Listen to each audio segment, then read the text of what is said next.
What's up, guys, and welcome to the very first live stream video of the Crash Ball. My name is Roland Albertus, and I'll be your host. I'm super excited to be joining you guys. This is just a show where we react, we do previews, we do reviews, reactions, a little bit of analytics regarding South African rugby.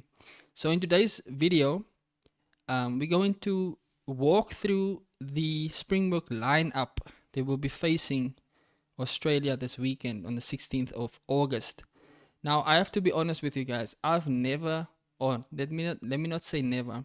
It's been a long time since I've been so excited about a Wallabies Springboks game. Obviously, we know that the Wallabies haven't been there performing to the highest levels that we've been accustomed to in the 90s and early 2000s. So it's exciting, having watched the Lion series, to see how the Wallabies will progress in this particular series against the Springboks as well. So with that being said, let's dive right into the team announcement. So I'm excited about this team. This is obviously, I think Rassie has gone with the best available 15 or 23.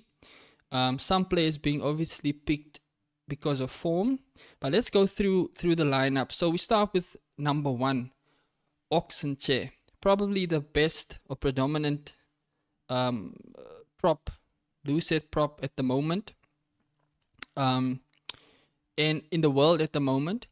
And so I think it's obvious for him to start the game. Malcolm Marx, Wilco Low joining him in the front row. I think this is the best possible front row that we can put out as South African teams, as a South African team at the moment. I think if Frans Malherbe was maybe fit, then he would maybe come into contention. But Wilco Low deserves his spot there at number 3. He's been performing very well over the last few years. He's a solid presence at scrum time. I think obviously around the park, we do lose some mobility with him, but he makes up for it, or more than makes up for it, with his scrum dominance.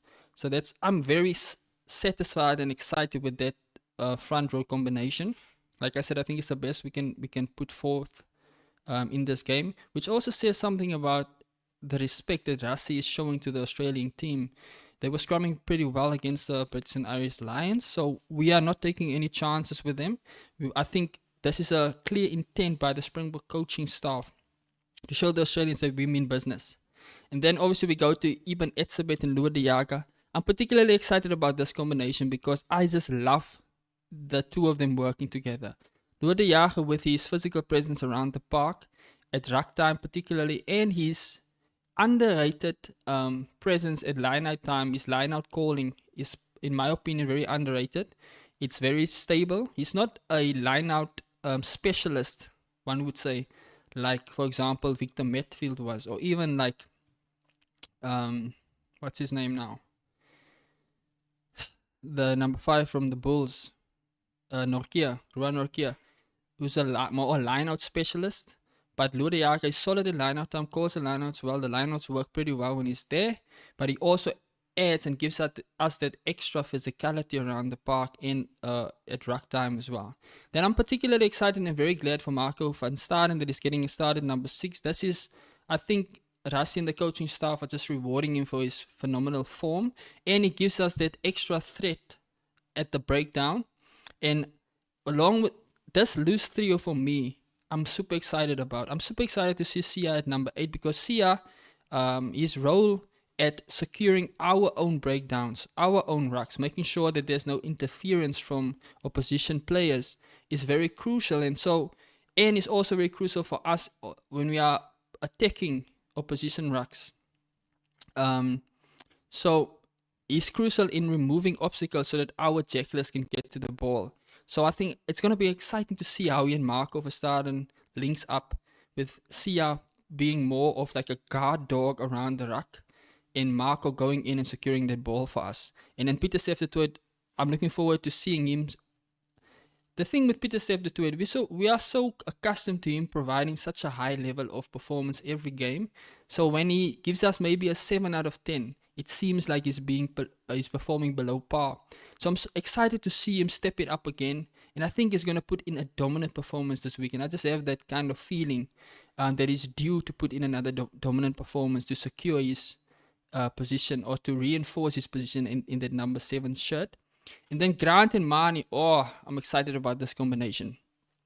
I thought my theory in terms of our 9 and 10 combination has always been that if you're going to have a creative number 10, you need a distributing number 9. So I would have gone with maybe Moni van den Berg a 9 and Mani a 10. Because it's a little bit, it can be confusing if the two parties are not experienced playing together with having two generals on the field. In South African terms, we are used to having our number 9 being the main decision maker. Obviously, in the last couple of years with Pollard and these guys coming through, we've shifted it a little bit. But if you can go through history, look at in history, you'll see that this is what separates us from other countries. For example, like New Zealand, who has the number 10 making all the primary decisions and the number 9 being more of a distributor. So I always like the idea of if you're going to play Mani or you're going to play Shasha, we need someone like Faf de Klerk who can be a tactical kicker and a good distributor. And then our number 10 can be the impotence, the kind of catalyst to our attack and the structure that we impose on the game. But with that being said, the idea of Grant Williams and Mani Lubbock starting together, playing together, excites me a lot. And it would send a lot of shivers down the spines of the opposition because they know that these two players can create something out of nothing. Mani, for me, is still the most complete Springbok fly-off at the moment. I know he gets some criticism for his goal kicking. But in terms of directing play, in terms of inspiring the team to perform at a high level, I think Mani still gets the best out of the Springbok team. We score more points when Mani is playing. We play with more confidence when Mani is playing.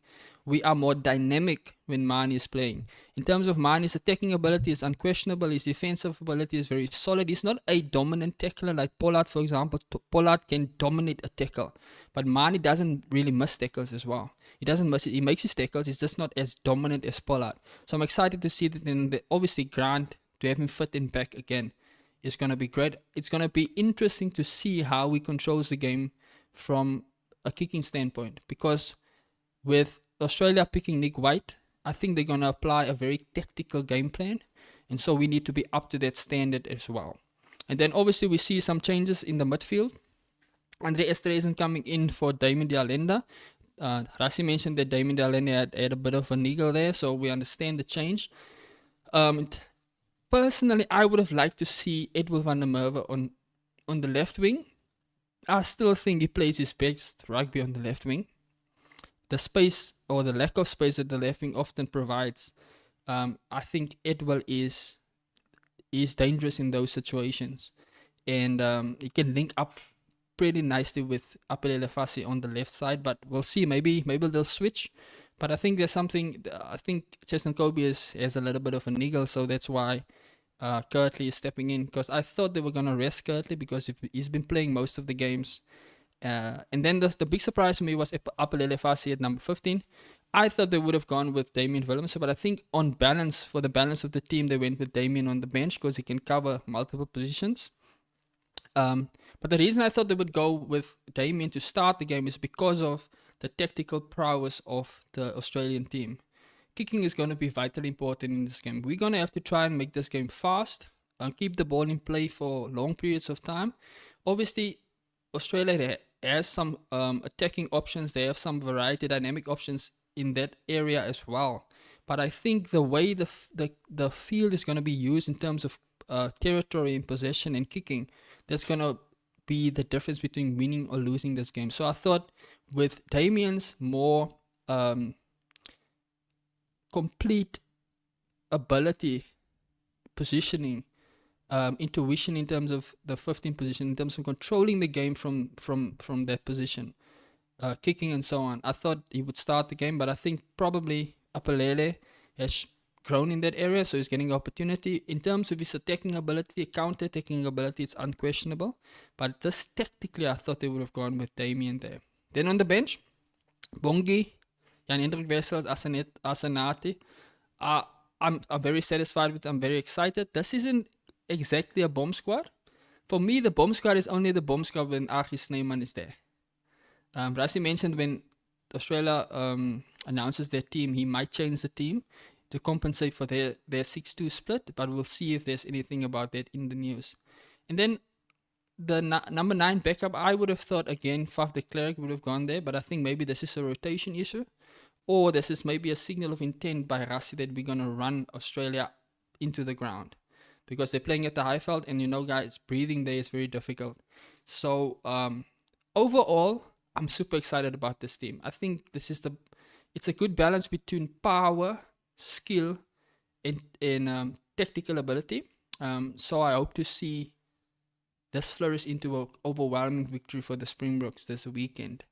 I would love to hear what you guys think. Let me know in the comments what you think about this team and what you think about this game. I'm predicting a Springbok win, but I think it's going to be tighter than most of us think. I think Australia is very confident now. They are growing. So unless we can really dominate them up front, I think they're going to do well in this particular game. But look forward to seeing you on Monday when we review the game to see how it actually played out. All right, until the next time, remember, this has been the Crash Ball, where there's no side steps, only straight talk.